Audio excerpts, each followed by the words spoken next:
Hello everyone and welcome. In this video I'm going to walk you through, I'm going to answer a question which was asked by you, and that question is it possible to apply for both an open work permit and spousal sponsorship at the same time?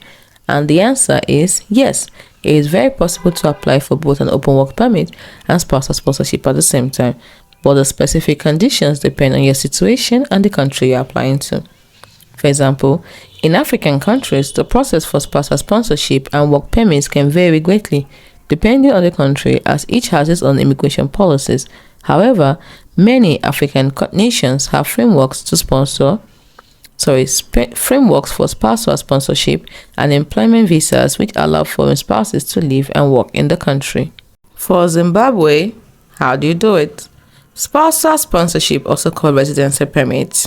You see, foreign spouses of Zimbabwean citizens can apply for a residence permit. The application will require proof of marriage, the Zimbabwean spouse's citizenship, and the couple's financial ability to support each other. When it comes to the open work permit, the residence permit may allow the foreign spouse to work in Zimbabwe, but in most cases they will need to apply for a separate work permit if they intend to be employed.